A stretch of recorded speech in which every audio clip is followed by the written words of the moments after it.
I think this is part 12 now of my novel called The Black Rock Redemption, also known as All This New Black Rock. I'll read back a little bit.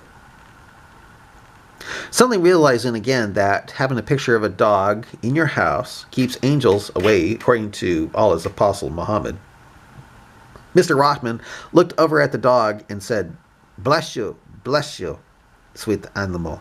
Allah can't see me now that you are with me, according to Muhammad, peace be. Mr. Rahman didn't finish the blessing to Muhammad, knowing that he didn't have to since there were no angels around to report back to Allah. With great relief, Mr. Rahman continued to confide to Mutt, the dog, how can he, Allah, know if you are keeping angels away so they can't report back to Allah what I'm doing? As Mr. Rahman thought more and more that angels can't go into houses with dogs or a picture, the more and more he realized again that he was truly all by himself with no oppressive Allah looking over his shoulder. He felt totally alone, as if he was all alone in the universe, being that stars twinkled overhead in the moonlight. There would be no angels to report back to Allah as long as Mutt, the dog, was with him. If they were, then Muhammad was a false prophet for saying such a thing, and Mr. Rahman was certainly not going to believe that. Mr. Rahman got a devious glint in his eyes. He picked up one of the CDs and said, "Oh, look, it's a CD of the clear signs." Mr. Rahman then bent and shattered it into two, saying, "Boring, repetitive crap. If I knew the original Arabic, maybe it wouldn't sound like a singing goat to me. Maybe it would sound like the most beautiful words and language in the world to me, like my fellow Muslims claim. But how can that be when I pretty much know more Arabic than any of them? Are they lying about the Koran sounding beautiful? Are they lying about enjoying hearing the Koran recited so I don't slit their throats by believing they are out of Islam or are hypocrites? I wonder.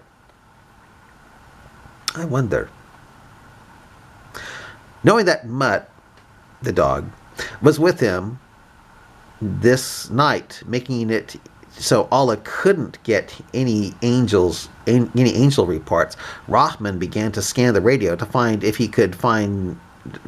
Began to scan the radio to find to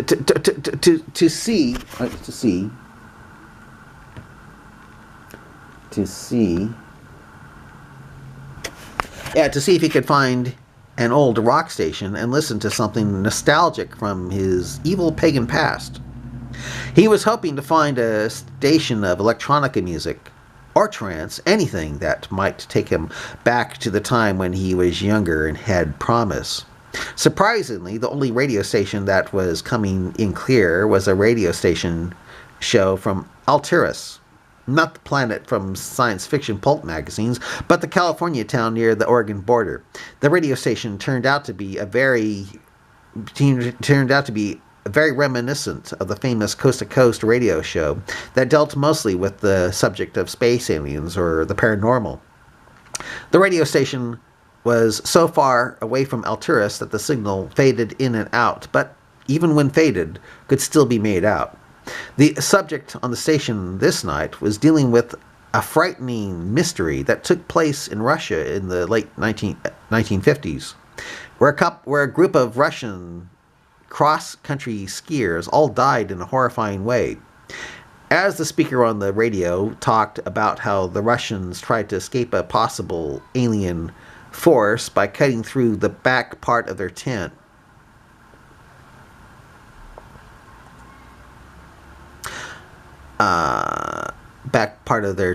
Mr. Rahman felt the hair on his head stand up. Felt the hair on his arms stand up. It's just a lie. It can't be true, Mr. Rahman told himself, so he wouldn't freak out.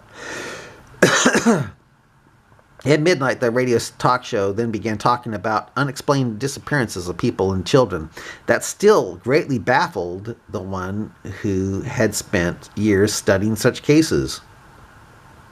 The man reported on the radio station.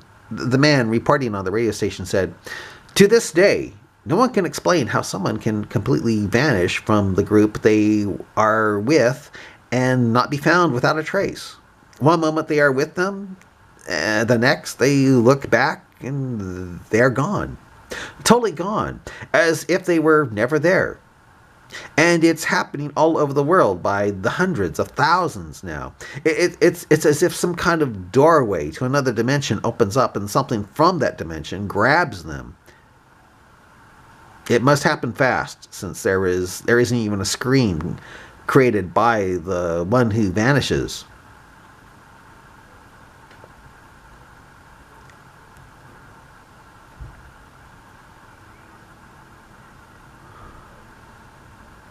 Oh, shoot, what happened here? By the one who vanishes.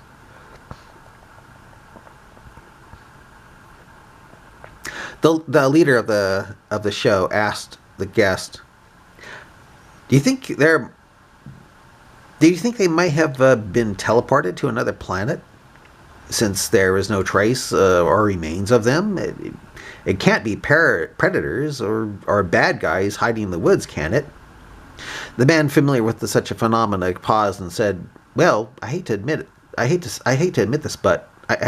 sir, but although they vanish without a trace, some do show up.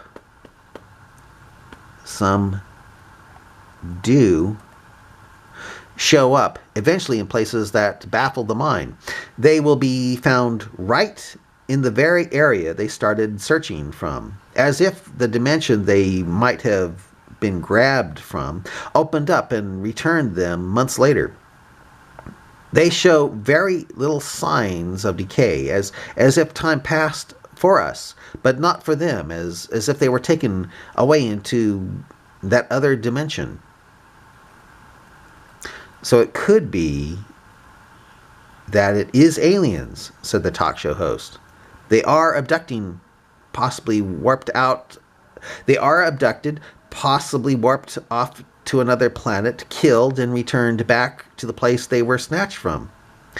The radio guest thought and said, "Some children that vanished the same way, were found naked, not in the same area they vanished from, but in places where there was no way a toddler could ever get himself to without help from an adult who was experienced and in terrific shape." "So whatever it is killing little children as well when it takes them?" asked the talk show host. "I'm afraid so." "Gad," said the radio host. "That is not good at all. That is not good. That is not good at all." The radio guest then said, "Whatever it is, it would seem that it is pure evil. There's no getting around this fact. It snatches away children, leaving loving parents fearful and worried. The only word for it is evil. And I have come to the conclusion that it is definitely not of this world, yet something that can enter this world and remove one of us into its plane of existence. The latest to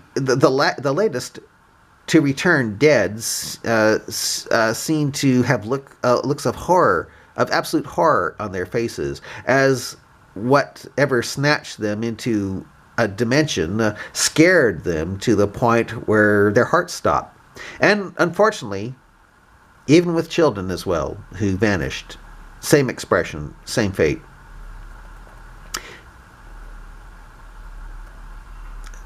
Hearing that, Mr. Rahman had Mr. Rahman shaking in his seat. He was nearly crying. He was so scared. Mr. Rahman looked in the back seats and saw his kidnapped dog Mutt making little barks as he jerked and ran in his sleep. "Lucky dog," said Mr. Rahman. "You are sleeping well. I sure will not." Mr. Rahman began to relax when he when the two on the radio seemed to be getting off onto another subject. They started talking about parallel universes, and with quantum theory, maybe it getting off into quantum theory. Excuse me. Mr. Rahman began to realize, I better stop it here. Oh, yeah.